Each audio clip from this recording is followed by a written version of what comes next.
Here we go, apartment hunting. Oh yeah. Time to find a home. Hey everyone, welcome to our channel. My wife and I are teachers and travelers who have recently moved to Belgium to work at an international school. In this long overdue update, we'll be taking you through our apartment hunting adventure that we had way back in July, literally the day after we landed in Brussels. Our guide is this guy, Michel, who is sort of an older, curmudgeonly Belgian who had set up visits to 9 different apartments throughout the city. So without further ado, let's get into it. Let's get started with apartment number 1. Right off the bat, we've got a tick in the pro column because it's literally right across the street from the hospital. And with how often Allison gets sick, this could be a real plus. Another nice thing is that the apartment is big. It's 83 square meters, which shakes out to almost 900 square feet, which is 200 square feet larger than our place in Pialo. It also has a nice view on the 7th floor and does have 2 bedrooms, which we were looking for. Sadly though, this is where the positives stop. On the other side of the list, our first downside is that even though it has this gorgeous view, there's not a terrace to enjoy it from. No balcony. The closest we get is being able to see our downstairs neighbor's patio. Hopefully we can make friends with them. The biggest drawback is that it is unfurnished and doesn't even have a washer or dryer in the unit, which some unfurnished places in Brussels do. What's more is that this apartment is on the 7th floor, and in Brussels, it is apparently illegal to move appliances and furniture through the stairwell or using the elevator. Instead, you have to pay one of these ladder truck type things to hoist your things up through the window with a surcharge for every story you go up. So, at the 7th story, unfurnished apartment is going to be quite expensive to furnish. The final nail in this coffin for this place is this absolutely horrific toilet room, which basically looks like you'd be pooping in a broom closet every day. I'd have to put my score for apartment number 1 at a 3 out of 10. Apartment number 2 is located in a much sleepier, more suburban part of the city. The building itself is somewhat dated, but the apartment is huge. At 95 square meters, it's over 1,020 square feet. Wow, this is a lot of space. Yeah. It has 2 bedrooms, a bathroom, and one of those separate toilets again, although this one seems to be at least housed in a standard size closet. It also has a rear terrace and is situated on the top floor, which means no noisy neighbors above us. Speaking of neighbors, it is also the only apartment on the 4th floor, so we have the landing to ourselves. The apartment is also located near all 3 forms of public transportation: the metro, the bus, and the tram Allison would take to work. There's also a grocery store nearby, an upscale shopping mall, and a few restaurants, though nothing like the amount you'd have living in the city center.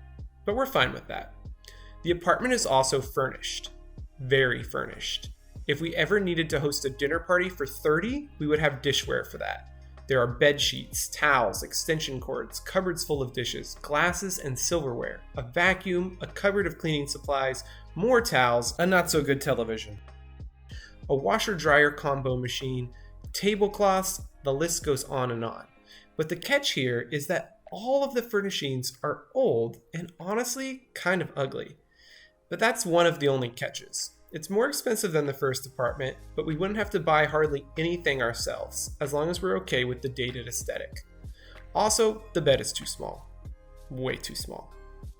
I like this place more than twice as much as the first place, so 6.5 out of 10? We'll round that up to 7 out of 10. Apartment 3 starts off with a bang. Before we even get to the actual unit, I'm in love with the area that it's in. I mean, just look at this. This is literally a 5-minute walk away. You could be here every day in 5 minutes. Amazing. It's also right next to a grocer, a chocolate shop, and a board game store. What more could you ask for? How about being immediately adjacent to both the metro and the tram line that Allison would use to get to school? This place seems perfect, but we still have to see the actual apartment. The building itself is surrounded by trees and somehow feels secluded, despite it being in the heart of all the aforementioned things.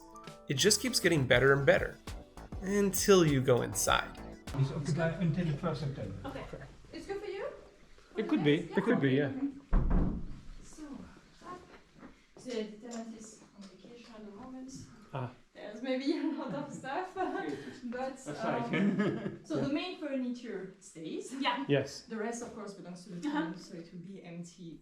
First off, it's small, about 42 square meters, which is like 450 square feet. We had 700 square feet in Puyallup, so it would definitely be a tighter fit. It's only one bedroom, obviously, and when we visited, the tiny space was like 800 degrees from sitting in the direct sunlight all day.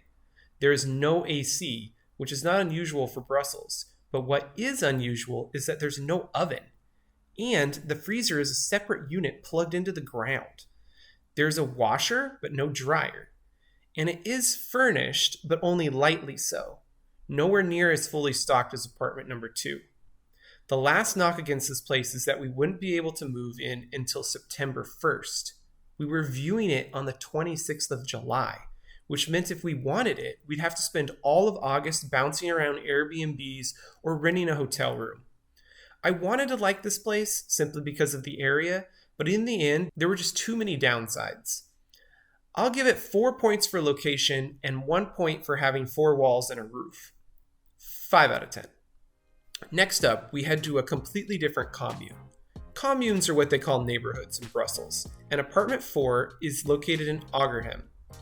Ogerhem is a quieter part of the city, closer to the school where Allison will be working, so that's already a plus. The complex is nice, if not a little big, and the apartment is located once again on the ground floor. This one is also a smaller unit, though not quite as tiny as number 3. It's 53 square meters, which in American means about 570 square feet. Still smaller than our place in Washington, but getting closer. It's a 1-bedroom, which isn't ideal, but it does have probably the biggest bed we've seen so far, which is a definite plus. The kitchen is also nice, with new appliances. It seems that while it is certainly a smaller space, they've furnished it with quality things. This sets it in direct opposition with apartment 2, which was a huge space with dated furnishings. I'm not exactly sure what to rate this one. It's close to apartment 2, but maybe a little less for some reason. Probably about an even 6 out of 10. Apartment 5. Apartment 5 is literally located in a forest, up on a hill, on the perimeter of one of the nicest parks in Brussels. In addition, it is located, weirdly enough, right below the embassy of the island nation of Vanuatu.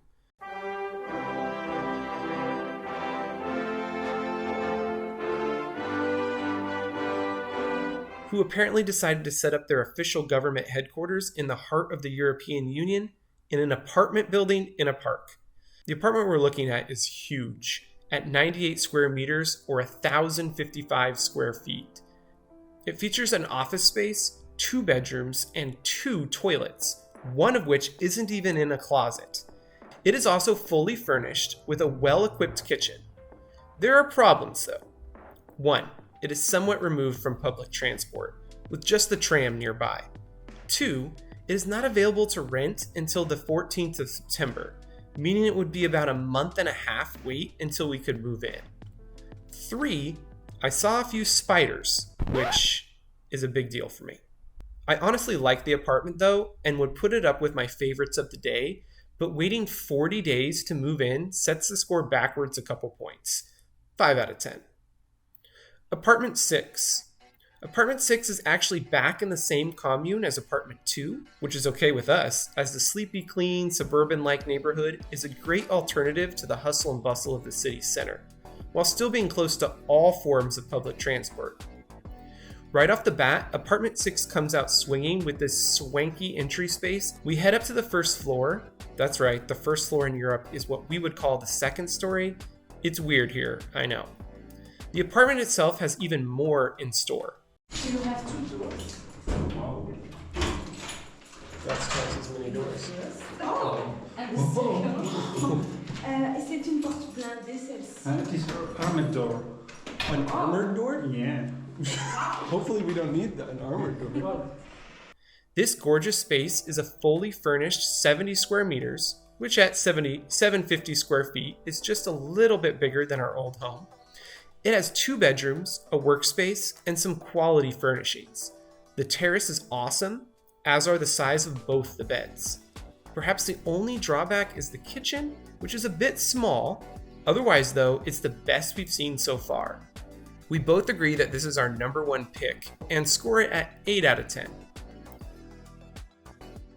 Next up, apartment 7 is the second of 2 unfurnished apartments we're seeing today. If you remember way back to the beginning of the video, apartment number 1 was the other one. Like apartment 1, this unit is also located up a few stories, being situated on the 4th floor of a huge apartment complex. Again, being high up will cause us to incur quite the cost when it comes to moving in furniture and appliances. And weirdly, it was more expensive than almost all of the fully furnished apartments we saw. For some reason, this place also doesn't have a washer or dryer, which is just another mark against it. It would take a truly special place for us to go with an unfurnished apartment, and this one is not it. However, it does win the creepiest basement award, so it's got that going for it. 4 out of 10. The penultimate apartment is number 8. This place is in the hip neighborhood of Ixelles, very near nightlife, restaurants, and the heart of the downtown scene. And I guess we could rate that as a plus, but that's going to be the only mark it gets in that column. This apartment is 30 square meters. That's 322 square feet. 322 square feet. Look at this place. I know I'm speaking from a place of privilege here, but I honestly don't know how 2 grown adults are supposed to live their day-to-day lives in a space this tiny. However, I did tell a lie earlier when I said it wouldn't get another mark in the positive column, because it beats out apartment 7 for the creepiest basement award. Definitely looks like some kind of sacrificial chamber. Apartment 7 scores -1 out of 10. And here it is, the final apartment of the day, apartment 9. Apartment 9 is also in Ixelles, but right on the edge of what Michelle said was a not so good area. It was the cheapest apartment of the day though, so there's that. It also wasn't a cupboard masquerading as a living space like apartment 8, and was an impressive 77 square meters, or 830 square feet, making it larger even than our number 1 choice. Unfortunately, this is about where the positives stop. Michelle seemed personally offended by this place, deriding the cheap furnishings, the general uncleanliness of the place, and the area it was in. Honestly, this kind of made me like it a little bit more, but Alice and I agreed that it wasn't horrible, but it didn't crack our top 3. Sat somewhere around a 4.5 out of 10. So you're probably wondering how it all turned out. Did we get our dream apartment, or did we settle for the murder basement? Well, the truth is somewhere in between. Sadly, our first pick, apartment number 6, went to someone else. We had Michelle put an offer in immediately after our tour ended, but apparently they were already considering someone before we even toured the place. We were pretty bummed. So which one did we end up going with? Honestly, it was pretty close between apartment 2 and apartment 4, but in the end, we went with apartment number 2. The extra space is really nice, and we absolutely love the neighborhood. Thank you for watching, and stay tuned for more updates. We'll be going over our day trips from Brussels and our Halloween adventures in Ireland.